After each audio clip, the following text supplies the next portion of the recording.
Hi guys, I'm back again today with another reaction video, and today we are reacting to 10 scariest supernatural beliefs in Islam. So this is gonna be not really a first. We know about the jinns and that is about it basically, but we're gonna learn 9 more. So before we start, don't forget to subscribe if you haven't already. Click that bell button to get notified whenever I do upload videos. Guys, let's check this out. I'm so loud today. The world religions have many inspiring and this is on the channel FTD, link in the description, or link to the video and of course the channel if you want to subscribe. Aspects are known for their ties to the supernatural, and oftentimes these things can seem very scary when you think about them. So we're looking at the religion of Islam again and listing 10 scariest things in Islam. Welcome back to FTD Facts. My name is Rukaiya Dagian, and this episode, more specifically, I'll be looking at certain supernatural beliefs generally held by Muslims that can occur as scary to the majority of people. Now, I've been wanting to do this video for a while now, but I'm like, are people gonna be like, I'm trying to insult the religion or not? No, that's definitely not the intention. Just some things that I found fascinating. So with that said, let's just jump right in. Starting at number 10, we have the Jinn. According to Islamic theology, Jinn are invisible entities who roamed the earth before Adam, the first human being, was created. Now, they were created by God out of a mixture of fire or smokeless fire. There are many types of Jinn, including those that can shapeshift, those that can fly, as well as ones that can resemble animals. And now it's been said that the Jinn can see us, but we can't see them. And sometimes your pets can see them, so they start acting really strange, and they'd be staring at something, and you're like,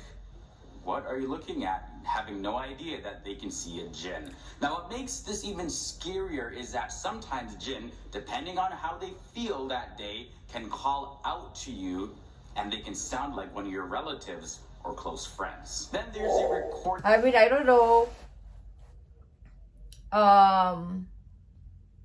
Like, I haven't experienced it before. The sound.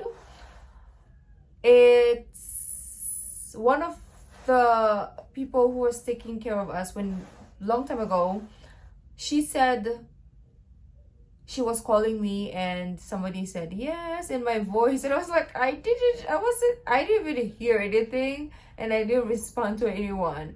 So that is scary. But one weird thing that happened to me, I don't know, maybe I was hallucinating, I have no explanation, is my mom asked me, where's your brother? I was like, he just went upstairs. And she said, okay, go call him for dinner. So I did, but he wasn't there. And she's like, but I thought you said he went upstairs. I was like, yeah, so maybe he went somewhere else or something. And after a few minutes, he comes home from school. And I asked, you just arrived? And he said, yeah. And I was like, but I had a whole conversation with you when you came a while ago. I was like, no, I just came on. So everybody's like, stop joking. I was like, I'm not joking. I literally talked to him. He went upstairs. So that is the first and last. I have no idea. Let me know in the comments if you've experienced something random, out of the ordinary. And they can sound like one of your relatives or close friends. Then there's the recording angels. Karaman Ketabin, or the recording angels, are also another pretty scary thing in Islamic belief. Not that the beings themselves are scary, but what they do can sometimes leave a person terrified depending on what they actually do. So let me explain. So there's 2 types of recording angels, and they record everything that a person does. Like, I mean everything, and not just like an overview summary of what they did or said, but really a detailed, in-depth report. It's the ultimate biography. Whoa. So if you think about it, you just look back into your life at all the bad stuff that you've done, whatever it may be. The Karaman Ketabin angels, they recorded it, even though you thought no one saw you or thought no one heard you. And that's what makes this earn a spot on this list. Number 8, we have Dajjal. I feel that should be like number 10 because it's not scary. It's like, it's basically like what we're doing. I'm recording myself. I know it's everything, right? But it's not scary. they don't scare you, they don't terrify you. So I feel like that should be number 10, and Jinn should be probably like 9. Now, Dajjal Oh, is this known is scary. as the false messiah, I remember. similar to Christian theology, and also known as like a liar or a deceiver. And in the Muslim world, believers say that he will create a lot of destruction by lies and having supernatural powers. Other religions know this as the Antichrist, who will deceive the entire world. Now, not just the fact that Dajjal is believed to be a master deceiver is what makes him creepy, but even the description of him and his appearance can give you nightmares. Like Dajjal will be blind in one eye. In Islamic tradition, the Prophet Muhammad referred to Dajjal as Al-Awar, which means blind with one eye. Now, the Prophet Muhammad said that Dajjal's right eye would look like a floating grape, and its left eye will be defective in some way. Now, certain Islamic traditions, however, depict Dajjal having one eye. And the biggest fitna, or the testing period, in the history of humanity is associated with Dajjal. Yeah, that's pretty creepy. Next up, we have the Munkar and Nakir. Munkar and Nakir, in Islamic belief, are two angels who test the faith of people who pass away in their graves. According to Al-As-Sunnah, Munkar and Nakir ask a person who dies who is their Lord and what religion they follow and who is the prophet. And a believer would answer these questions, but an unbeliever cannot answer them. Now, those who are deemed righteous will say, of course, Allah or God, and mention the Prophet Muhammad is the messenger, and I'm wearing this and they'll be allowed to rest in peace until the final day of judgment. But those who don't answer or answer differently, or who don't truly believe, will continue being punished like while they're passed away, waiting for the final judgment. Now, it's like that pre-punishment phase. You know, like when you do something really bad and your parents say to you, you know, wait till I get home to deal with you. And, you know, that time that you're waiting for your mom or dad to get home to deliver whatever punishment they're going to be delivering, you know, sometimes that period is more punishment than the actual punishment. Now, it may not be that way in this scenario, but the idea that loved ones may not be actually resting in peace can be a pretty scary thought. Next up at number 6, we have the smoke. Okay, so among the major signs mentioned by the Prophet Muhammad is the smoke. And Muslims believe that God refers to this event in the Quran saying this: "And wait you for the day when the sky will bring forth a visible smoke covering the people. This will be a painful torment." And that's in the Quran, Surah 44, verses 10 to 11. There's also a hadith where the Prophet Muhammad said, "Verily, your Lord has warned you concerning 3 matters: the smoke that overtakes the believer like a cold and overtakes the disbeliever and makes him swollen until it comes out of his ears." So just imagine for a moment, it's all pitch black, you can't see anything, and you're coughing, you're not able to breathe properly, and your body starts swelling up, and you're in so much pain, and you can't make it stop. Very creepy. At number 5, we have earthquakes. So we all know the effects that an earthquake can have, and what makes them so destructive is that no matter what structure you've built on land, it's no match for an earthquake. It definitely will collapse. Not to mention that earthquakes in large bodies of water are known to cause tsunamis.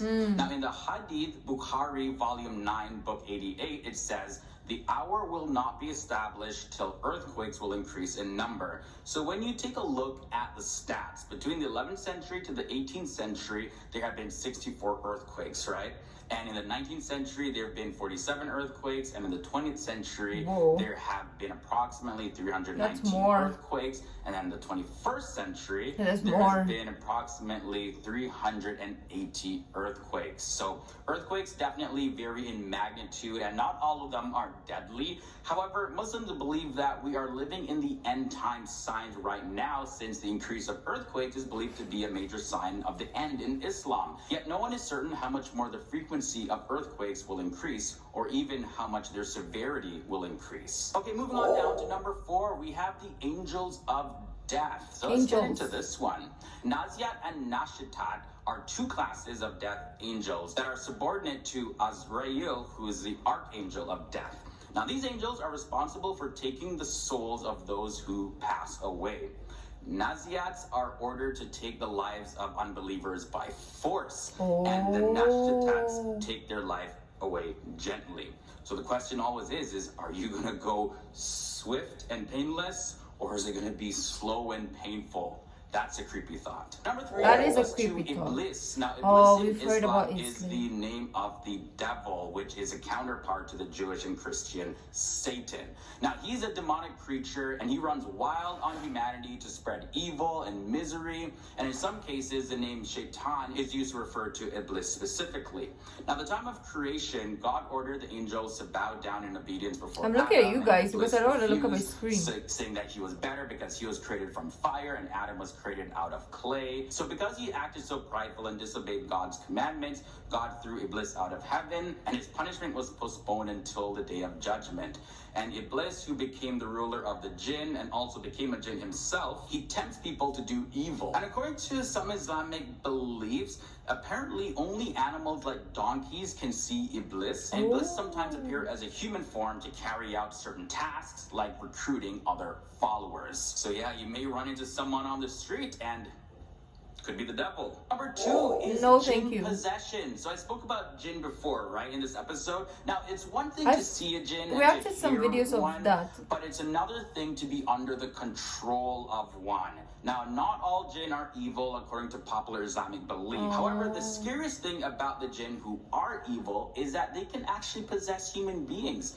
Oftentimes, people who are possessed by jinns may not necessarily be in a whole lot of pain or look like how people look in the movies. However, individuals may get super angry or feel like they're forced to act in a certain way without being able to stop themselves. So exorcisms gotta happen. You gotta go through that whole process, and some possessions definitely are very violent, where people's eye colors change and other physical changes happen in their body. Definitely creepy. And the final scariest thing in the religion of Islam is hell, or Jahannam, is the ultimate punishment for non-believers. After the disbeliever is no longer under the punishment of Munkar and Nakir, their punishment will then continue in hell. But this time, they'll be alive and fully able to experience their punishment. Hell is described as being extremely boiling hot, and the suffering will continue for disbelievers as long as God sees fit. And it's said that despite the intense physical pain experienced in hell, the worst of all the torments is people's separation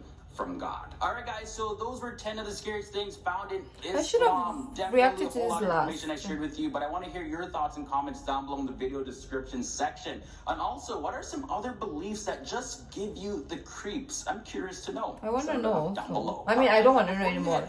If you enjoyed this, it's like, whew. Yeah, I shouldn't have started my day. It's like 8 a.m. I shouldn't have started my day with this one.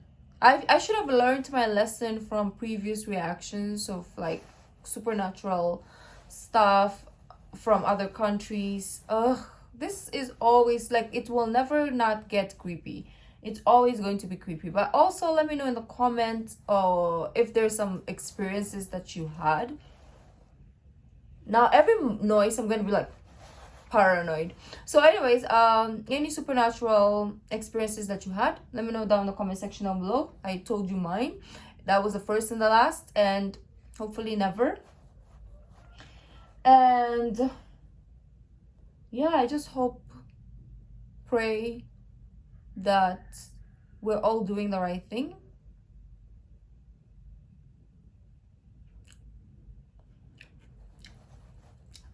I'm speechless. Okay, how am I gonna react to like 3 more videos if I'm like already done? But anyways, let me know what you guys thought. If you like this video, don't forget to give this video a thumbs up, subscribe if you haven't already. I'll see you in the next video. Bye.